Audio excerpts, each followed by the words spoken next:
Here are my top 5 things that I loved from the FEH Channel update that happened on the 14th, and 3 things that they just missed. Greetings and salutations, my name is Deltran, helping you build killing machines so you can dominate in PvP and special hero maps, and if you want help earning all the orbs, feathers, sacred coins, and heroes the game throws at you all the time, consider subscribing.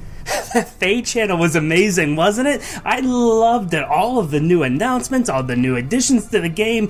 I was stoked for like days before it even came out, and I'm just still so pumped up about it. So let me talk to you about the 5 things that I loved about the FEH Channel. Number 5 is the Weapon Forge. That is so cool that you get to enhance your weapons. People have been speculating for a while now that that was going to be something that was going to be added to the game. I sort of doubted it for a while, and I feel stupid that I did. It is so awesome to be able to have all these upgrades to your weapons that you could do to customize your characters even further. That level of customization is so crucial, and they didn't really do anything in a misbalanced way. Every single unit looks like it's going to get a very similar upgrade as long as the weapon is capable to have that upgrade, and it looks like it's just simply going to add a little bit of tweaking here and there so that while you know whenever you see an FE on the field that it's meant to be a powerhouse, that you don't necessarily know if it's there to be more spec'd out for damage or if it's more spec'd out to be able to defend everybody. Because really, it could go either way, and with the Weapon Forge, oh, you could just completely tweak everything to the best possible way. Number 4 is very similar to it, and that is the upgrades to clerics and healers and staff users. Wow, that is just so awesome. I've always felt like the healers were always getting the short end of the staff. With this update, very similar to the Weapon Forge, you'll be able to have people who don't naturally have their native weapons on them anymore be able to get these through the Weapon Forge, but the people who always had these on them, they'll be able to actually get better equipment. And that is so awesome, because now you'll be able to tweak them even further, you'll be able to invest more in your healers, and you'll be able to turn them into something more than sort of an excuse to say, well, I didn't have anything better to run. Now they can become a valuable part of your team. They are better than just running a pseudo healer, and that's sort of what they're sort of replacing in a way. A pseudo healer was someone who could fight but heal in a pinch. Now they're more like someone who can heal and not necessarily fight but assist in combat if you need it, and it opens up a wide range of things, and I think that that is fantastic. It breathes life into them, and I won't say that I'm excited to pull healers now, but I will say that I'm not so afraid of them. The third thing that I am super stoked about is the free unit that you get for completing portions of the new story chapter coming out. That's wonderful, and it's 5 stars? Really? This is great. No other game out there does kinds of things like this for you. Now, I'm not saying that IS isn't out there to make money. I'm not saying IS isn't out there to sort of capitalize on things, because you really do need lots of units, and the game has already set the status quo for you needing a lot of 4 and 5 stars. They don't even give you 1 and 2 stars. I didn't even realize that until a while ago whenever I stopped being able to get those from the weekly rotations of all the free heroes. But when it comes down to it, you getting a free 5-star hero that matches everything else, that's wonderful. It really goes a long way to free-to-play players and players who have been loyal from the beginning, spending money on the game to show that yes, you are appreciated, you are welcome here, and you're going to be able to thrive in this game no matter what kind of money you're throwing at it. Number 2 is this new story chapter. That's so exciting. I like stories, I really do, and the one in Heroes is a little and I'm not really shooting for the moon on this one here, but I do think it's going to add some really neat things, at least in gameplay, if not in story. So that's something that I'm really excited about. I don't have too much more to say about that. That's all I got. And number 1 is the banner that starts on November 27th. That's great. All of these classic heroes, the game's been out for like 9 months. How's anything classic? Are available in this banner, and it's so cool to see that they're all there so that you can go ahead and just acquire them again. I was so worried that a lot of these limited edition units, they might appear like maybe in the spring banner again or something like that. I was just afraid they were going to just disappear forever and just never be a thing. But here they are, their first reappearance since they've all been introduced. So many great units. You have Brydelia, you have Flying Camilla, Spring Xander, which is good because I need to finish off my Xander emblem team.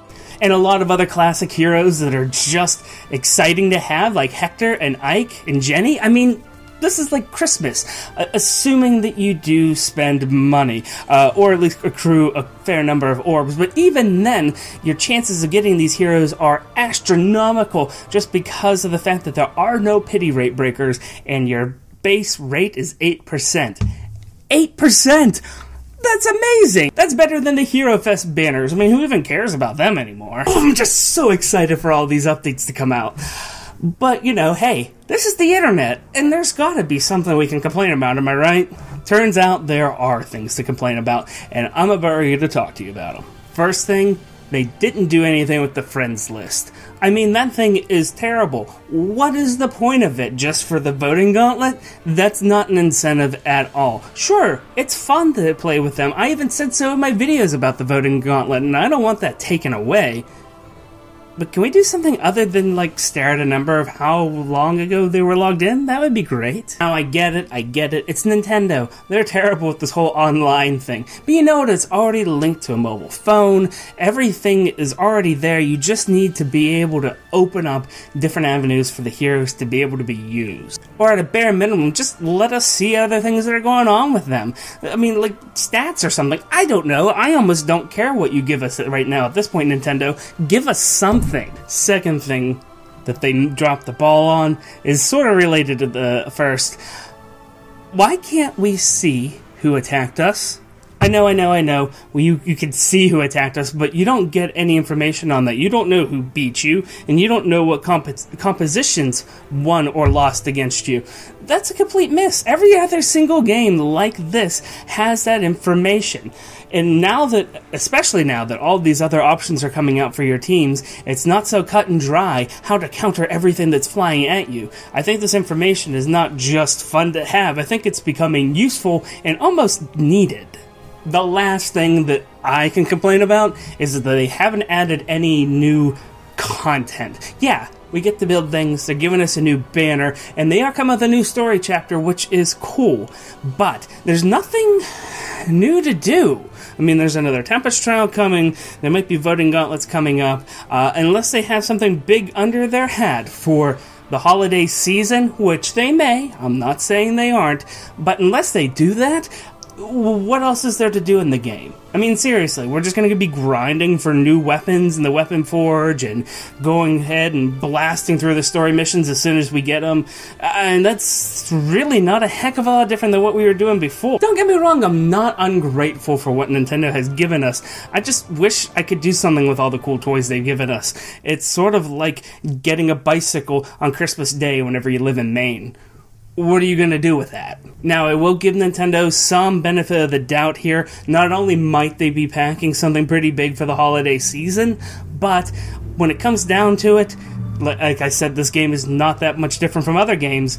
It's also not different in the fact that you need to give players the added flexibility to handle new encounters as they come. If they were to introduce a new challenge now that is stronger, above and beyond what we're already used to, without giving us those tools to play with first, it would be very unfair and a lot of complaining would happen. I could see it now, just everybody going to the forum just saying like, oh, this is unfair, unless you grind to pay all this money, you're not going to be able to do this new content. But if they do give us this lead time and wait for, I don't know, maybe the 1 year to anniversary to be able to give us something large and substantial for us to sink our enhanced silver spears into, then it's going to be a problem. So I could back off on that, but I am definitely expecting to see something rather challenging within the next 4 months or so. Otherwise, what are we doing here?